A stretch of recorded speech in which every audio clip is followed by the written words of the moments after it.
Nouveau numéro de Reporter sur France 24. En décembre dernier, le Parlement indien a adopté une nouvelle loi très controversée sur la citoyenneté. Pour beaucoup d'observateurs, le texte est une étape supplémentaire dans la mise en œuvre de l'idéologie nationaliste hindoue radicale du Premier ministre Narendra Modi. Une loi qui facilite l'obtention de la citoyenneté indienne par les réfugiés d'Afghanistan, du Bangladesh et du Pakistan, à l'exception des musulmans. Bref, un texte qui porte atteinte au caractère laïque de l'Inde, l'un des principes pourtant fondateurs depuis l'indépendance du pays en 1947.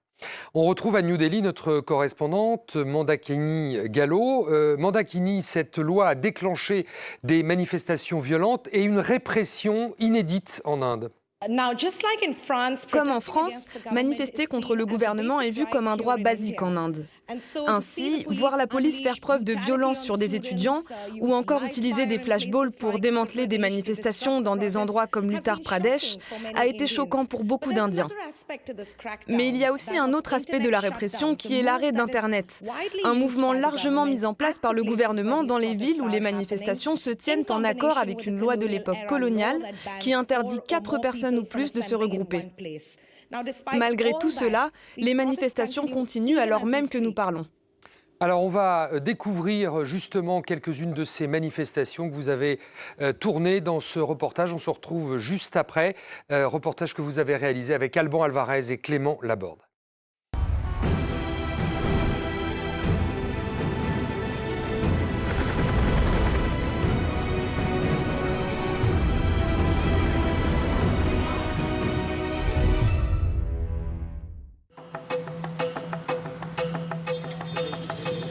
Aujourd'hui, partout dans le pays, des centaines de milliers de personnes sont attendues dans les rues.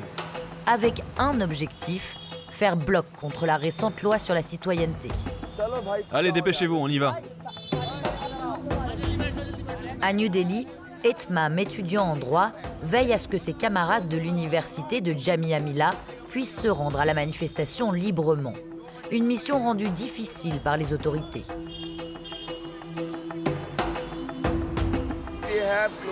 Ils ont fermé les stations de métro.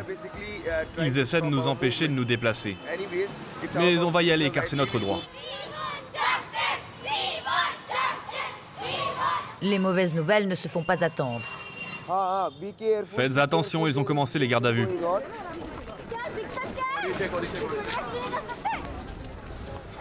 Des milliers d'étudiants et d'activistes sont arrêtés à New Delhi.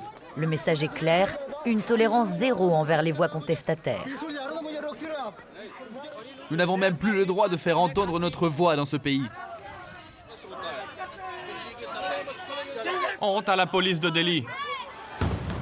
Etmam et ses amis connaissent les risques mieux que quiconque. Il y a quelques jours, lors d'un rassemblement pacifique sur le campus historique de l'université musulmane, la police décide de lancer l'assaut sur les étudiants en les attaquant avec des bâtons et des gaz lacrymogènes.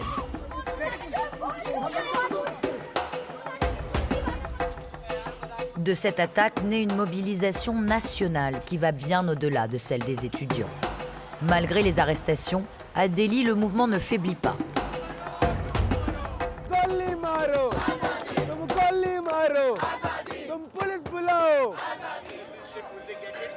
À quelques kilomètres à peine, dans la capitale, toutes les caméras sont braquées sur la Cour suprême indienne.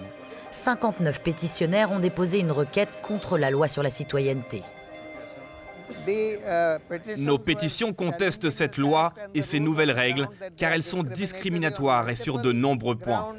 Pour Prashant Bhushan, l'un des avocats des droits de l'homme les plus éminents du pays, exclure les musulmans de cette loi va à l'encontre de la constitution indienne.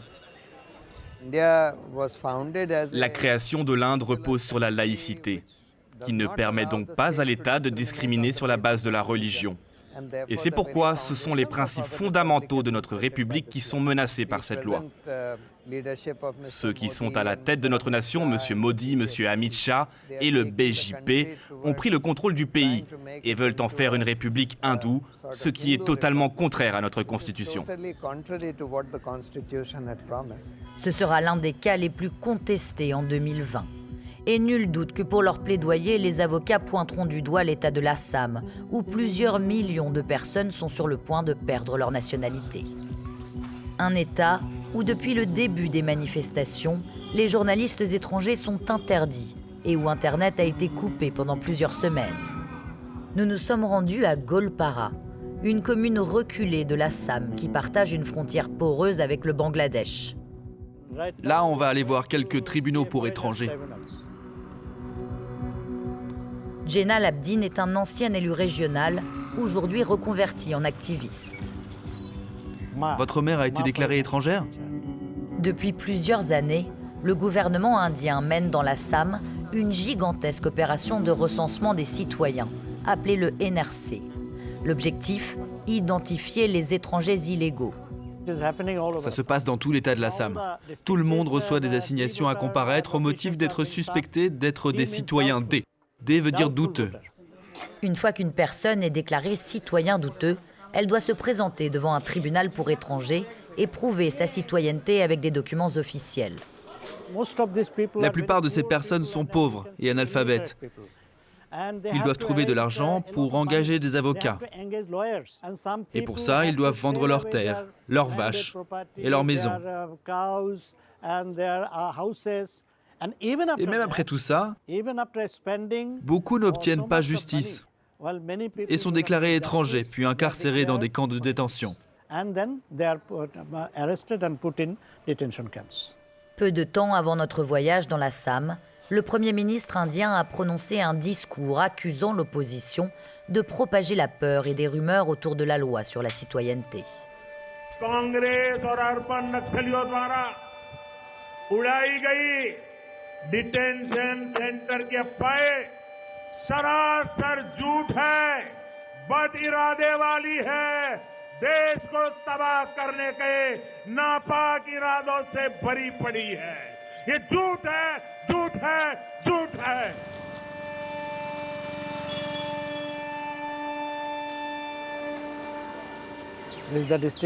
C'est la prison du district. Et à l'intérieur, il y a un camp de détention. Le Premier ministre a déclaré qu'il n'y avait pas de camp de détention. Comment peut-il dire une telle chose alors qu'il y en a déjà 6 dans l'Assam? Fin août 2019, le gouvernement publie le registre du NRC et déclare 1,9 million de personnes apatrides dans l'Assam. La majorité d'entre elles sont hindous, mais la loi sur la citoyenneté va leur permettre d'intenter un recours. Une loi qui exclut les musulmans. Le parti au pouvoir, le BJP, sait très bien que ces gens ne voteront pas pour eux. Alors quand ils en sont vraiment sûrs, ils leur prennent leur droit de vote. Des camps de détention interdits aux journalistes. Mais nous avons pu filmer à 15 km de Golpara, à l'intérieur de l'un d'eux, toujours en construction. Une fois terminé, il pourra accueillir 3000 détenus suspectés d'être des étrangers illégaux. Le seul activiste à avoir pu se rendre dans l'un des camps déjà opérationnels, c'est lui, Archmander. Ce que j'ai vu était proche de l'enfer. Ce ne sont pas des centres de détention, ce sont des prisons dans des prisons. Ces détenus n'ont aucun droit, pas même ceux dont un meurtrier bénéficie. Ils n'ont même pas de cours pour sortir dehors, ils n'ont pas de travail dans la prison, et plus important, ils n'ont pas de parloir. Aujourd'hui, comme beaucoup dans le pays, il craint que le gouvernement de Narendra Modi n'applique ce type de recensement à une échelle nationale. Une mesure qui sèmerait le doute sur la citoyenneté de millions de personnes. Toutes les personnes qui ne seraient pas en mesure de présenter les documents nécessaires pourraient en réalité trouver une solution à cette loi, sauf les musulmans. Pour eux, ce qui va se passer, c'est qu'ils vont perdre leur citoyenneté. C'est tellement proche de ce qui s'est passé en Allemagne. Une accusation que le gouvernement réfute. Retour à New Delhi, où les étudiants ne sont pas convaincus. Comme au premier jour de la mobilisation il y a plusieurs semaines, Etmam et ses amis manifestent toujours devant l'université Jamia Millia.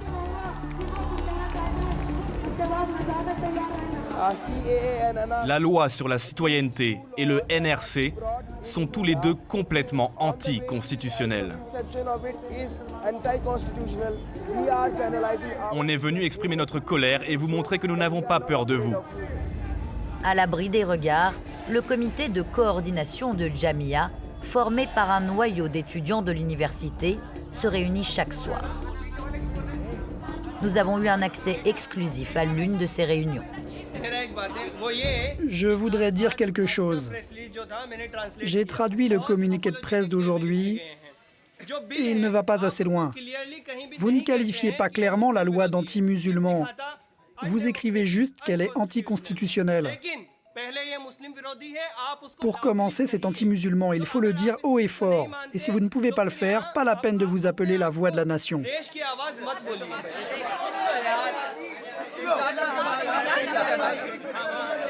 S'il vous plaît, s'il vous plaît, s'il vous plaît. Pourquoi est-ce que vous réduisez les musulmans à la religion? Non, s'il vous plaît, écoutez-moi. Vous pensez qu'ils ne descendent dans les rues que pour des raisons religieuses? En plus, cette loi n'impacte pas seulement les musulmans. Des réunions qui, faute de leaders, se transforment en débats houleux et désorganisés autour de l'avenir du mouvement. Le ton a fini par monter. Ça arrive de temps en temps. Les gens ici sont très différents, certains travaillent sur le campus depuis longtemps, chacun a ses propres idées. Mais au final, on est tous réunis ici pour la même chose, contre cette loi fasciste. Pendant que les étudiants continuent de débattre, une tragédie vient de se produire dans l'Uttar Pradesh, l'État le plus peuplé du pays. Au moins 24 manifestants ont perdu la vie dans des affrontements avec la police. La plupart ont succombé à des blessures par balle.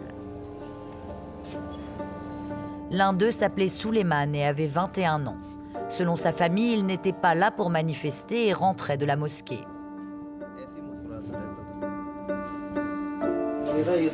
C'est tous les livres de Suleiman. Il travaillait tout le temps sur des projets. Là, ce sont ses livres d'actualité, ses livres sur la fonction publique. Il rêvait de devenir fonctionnaire. La police affirme qu'il a ouvert le feu en premier et invoque donc la légitime défense. Mais aucune arme n'a été retrouvée autour de son corps. La police a tué mon fils. Le policier qui a tué mon enfant, il n'a pas de mère ou de sœur. J'espère qu'un jour elles souffriront autant que moi. Des accusations d'attaques ciblées par la police que nous entendrons dans plusieurs villes à majorité musulmane dans l'Uttar Pradesh. À Muzaffarnagar, Maulana Kasmi dit avoir été réveillé dans la nuit du 19 au 20 décembre dernier. On était en train de dormir ici, dans la mosquée, lorsque la police est arrivée. Et avec d'autres personnes, ils ont commencé à casser la porte ici. Vous voyez là comment ils ont brisé les vitres? On a entendu des cris et des gens qui cassaient des choses. Ils ont traîné des gens dehors et ils les ont tabassés dans la rue. On pensait que la police était là pour notre protection, mais ils sont venus ici et ont terrorisé les gens. La police de l'Uttar Pradesh dément ces accusations, mais cet imam a conservé des preuves. Ça, c'est à l'extérieur de la mosquée, là où les policiers ont cassé les carreaux. Ils étaient 2 ou 3. Et vous pouvez voir qu'il y avait une caméra de surveillance. Et elle aussi, ils l'ont cassée. Dans Muzaffarnagar, de nombreuses maisons ont été pillées et certains musulmans ont fui la ville.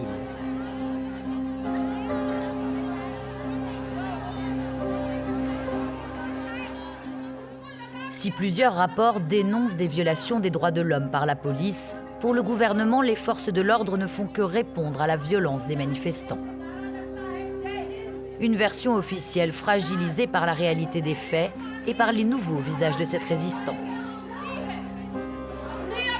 Sachez que nous sommes en train de gagner.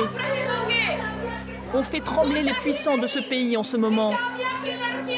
Ils n'auraient jamais imaginé que des étudiantes à l'université et des femmes provoqueraient une révolution pacifique dans les rues de Delhi.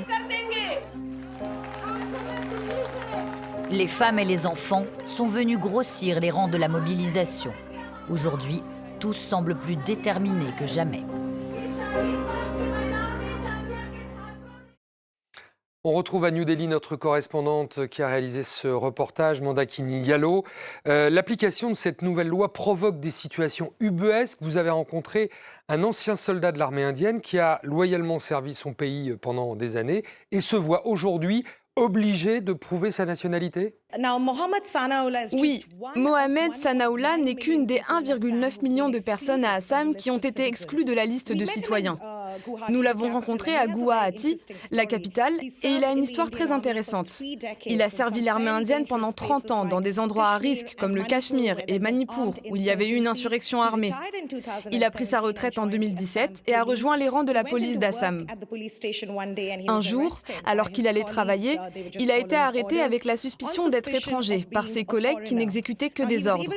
Il a eu la chance de pouvoir sortir sous caution grâce à l'aide de ses collègues, ce qui n'est pas donné à tout le monde à Assam. Mais aujourd'hui, comme de très nombreuses personnes à Assam, il est obsédé par ses papiers d'identité, chose à laquelle la plupart d'entre nous ne pensent jamais. Écoutons-le. Voilà mes papiers d'identité dans le dialecte local. Celui-ci date de 1966, lorsque le nom de mon père figurait sur les listes électorales. Ceci est la photocopie. L'original est au tribunal, car il fait partie de mon dossier. J'ai également des documents qui datent de 1957. À l'époque, je suis allé dans un lycée non loin d'ici. Et vous voyez est également indiquée ma date de naissance. Alors, Mandakini, quelle sortie de crise possible? Est-ce que le gouvernement est prêt à négocier, renégocier cette loi? Le gouvernement a dit qu'il ne retirerait cette loi sous aucun prétexte. Ils ont lancé une campagne de sensibilisation faisant du porte-à-porte en disant aux gens que cette loi n'impacte pas les citoyens indiens, mais qu'elle a été faite pour protéger les minorités religieuses du voisinage. Mais ce que la plupart des Indiens craignent surtout est un exercice appelé l'enregistrement national de la population qui doit débuter en avril. En surface, c'est un exercice pour compter les résidents du pays, mais cette fois-ci, il inclut quelques questions problématiques sur les ancêtres, où vos parents sont nés, où les parents de vos parents sont nés. Et beaucoup de personnes craignent que cela soit la première étape de ce qu'il s'est passé à Assam, où les gens ont dû prouver leur citoyenneté. Le gouvernement insiste sur le fait que ce n'est pas un test de citoyenneté, mais pour beaucoup de manifestants, ça y ressemble. Il y a donc une vraie rupture de la confiance entre les citoyens et leur gouvernement.